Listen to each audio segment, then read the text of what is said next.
ఓం శ్రీ మాత్రే నమః. అందరికీ నమస్కారం అండి. దేవాలయం చాలా పవిత్రమైనది. దేవాలయంలో దేవతలు తిరుగుతూ ఉంటారు.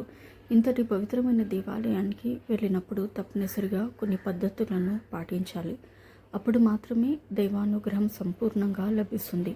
దేవాలయంలో మనం తెలియక చేసే తప్పుల వల్ల దేవునికి ఆగ్రహం కలుగుతుందని, దేవుని ఆశీర్వాదం లభించకపోగా లేనిపోని కష్టాలను కొని తెచ్చుకుంటారు. కాబట్టి దేవాలయానికి వెళ్ళేటప్పుడు ఎలాంటి విధి విధానాలను పాటించాలో ఈ వీడియోలో తెలుసుకుందాం. ముందుగా ఈ వీడియోకి ఒక లైక్ కొట్టి ప్రతి ఒక్కరూ జై శ్రీరామ్ అని కమెంట్ చేయండి. గుడికి వెళ్ళగానే ముందుగా కాలు చేతులను శుభ్రం చేసుకోవాలి. దేవాలయంలోకి అడుగు పెట్టిన తర్వాత ముందుగా ధ్వజస్తంభాన్ని దర్శించుకోవాలి. ధ్వజస్తంభం దగ్గర పసుపు కుంకుమలు వేసి పుష్పాలు సమర్పించి ధ్వజస్తంభం దగ్గర కొబ్బరికాయను కొట్టాలి.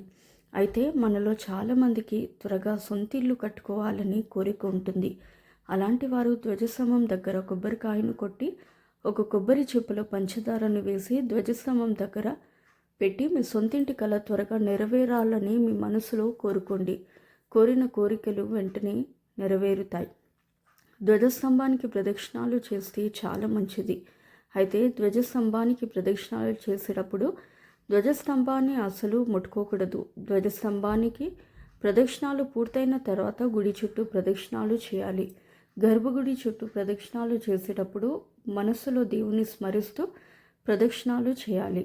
అయితే మనలో కొంతమంది గుడి చుట్టూ ప్రదక్షిణాలు చేసే సమయంలో గుడి వెనుక భాగాన్ని చేతులతో ముట్టుకొని నమస్కారం చేసుకుంటారు. అయితే పొరపాటున కూడా గుడి వెనుక భాగాన్ని అసలు ముట్టుకోకూడదు.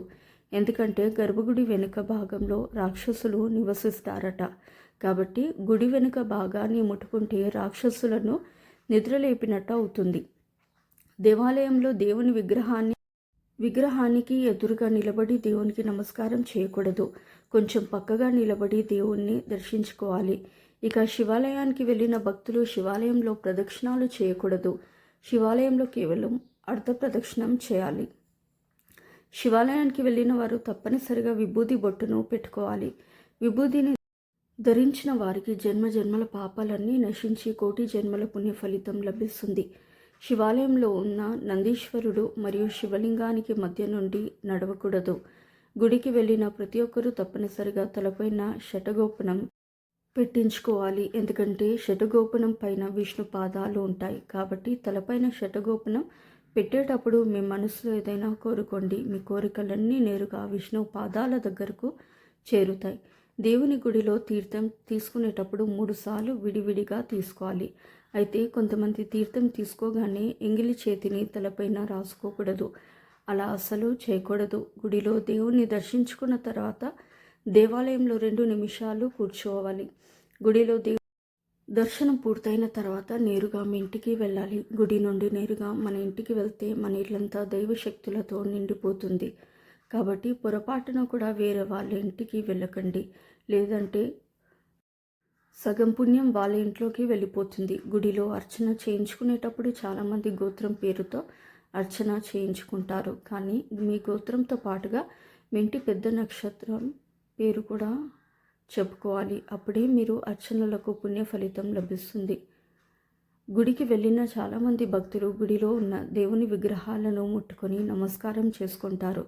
కానీ పొరపాటున కూడా దేవుని విగ్రహాలను ముట్టుకోకూడదు. వేద మంత్రాలతో ప్రతిష్ఠించిన దేవుని విగ్రహాలను ముట్టుకుంటే దేవుని విగ్రహాలు అపవిత్రం అవుతాయి. కాబట్టి దేవాలయానికి వెళ్ళిన భక్తులు భక్తిపూర్వకంగా దేవుడిని దర్శించుకుంటే సరిపోతుంది. అంతేకాని దేవుని విగ్రహాలను మాత్రం ముట్టుకోకండి. ముఖ్యంగా పెళ్ళైన ఆడవారు ఆంజనేయ స్వామి విగ్రహాన్ని తాకకూడదు. ఆంజనేయ స్వామి బ్రహ్మచర్యుడు కాబట్టి మహిళలు తాకకూడదని నమ్మకం. అలాగే చాలామంది భక్తులు ఆంజనేయ స్వామి పాదాలను ముట్టుకుంటారు. కానీ ఎట్టి పరిస్థితుల్లోనూ ఆంజనేయ స్వామి పాదాలను ముట్టుకోకూడదు. ఎందుకంటే భూత ప్రేత పిశాచాలను హనుమంతుడు తన పాదాల కిందన అణిచివేస్తాడట. ఇక దేవాలయానికి వెళ్ళిన ప్రతి ఒక్కరూ తప్పనిసరిగా గంటను మోగించాలి. కుడి చేత్తో 3 సార్లు గంటను మోగించాలి. ఇక వెంకటేశ్వర స్వామి దేవాలయానికి వెళ్ళే భక్తులు స్వామివారికి ప్రీతికరమైన తులసి మాలను తీసుకెళ్ళండి. తులసి మాలను వెంకటేశ్వర స్వామికి సమర్పిస్తే ఆ వెంకటేశ్వర స్వామి ఆశీస్సులతో మన కుటుంబానికి చాలా మంచి జరుగుతుంది. దేవాలయంలో దేవునికి నమస్కారం చేసేటప్పుడు పురుషులు సాష్టాంగ నమస్కారం చేయాలి. స్త్రీలు మాత్రం మోకాళ్ళ పైన వంగి నుదురును నేలకు ఆనించి దేవునికి నమస్కారం చేసుకోవాలి. ఇక ఆడవారు పొరపాటున కూడా సాష్టాంగ నమస్కారం చేయకూడదు. దేవాలయానికి వెళ్ళేటప్పుడు సాంప్రదాయ వస్త్రాలను ధరించాలి. ముఖ్యంగా ఎరుపు రంగు వస్త్రాలను ధరిస్తే చాలా మంచిది. అలాగే దేవాలయంలో ఉన్న గోవును పూజిస్తే కోటి జన్మల పుణ్య ఫలితాన్ని పొందవచ్చు. గోమాతకు ఆహారం తినిపించిన, గోవుకు ప్రదక్షిణాలు చేసిన ముకోటి దేవతల ఆశీర్వాదం లభిస్తుంది. మరణానికి సంబంధించిన విషయాలను దేవాలయంలో మాట్లాడకూడదు. అలాగే డబ్బుకు సంబంధించిన విషయాలను కూడా దేవాలయంలో చర్చించకూడదు. దేవాలయానికి వెళ్ళే భక్తులు దేవునికి ఏదో ఒకటి తీసుకెళ్ళాలి.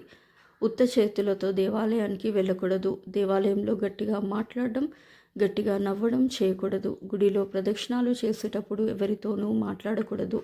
దేవాలయంలో ఆవలించడం లేదా తుమ్మడం అస్సలు చేయకూడదు. ఒకవేళ ఆవలింతలు వస్తే నోటిపైన చెయ్యి పెట్టుకోవాలి. గుడి నుండి బయటకు వచ్చాక దేవాలయం గోపురానికి నమస్కారం చేసుకోవాలి. మాంసాహారాన్ని తిని దేవాలయానికి వెళ్ళకూడదు. ఇది చాలా పెద్ద పాపంగా పరిగణించబడుతుంది. తలపాగా ధరించి గర్భగుడిలోకి వెళ్ళకూడదు. దేవాలయం నుండి ఇంటికి వచ్చాక వెంటనే స్నానం చేయకూడదు. అలా చేస్తే మీ పుణ్యం వెంటనే నశించిపోతుంది. గుడి నుండి ఇంటికి వచ్చాక వెంటనే కాళ్ళు కడుక్కోకూడదు.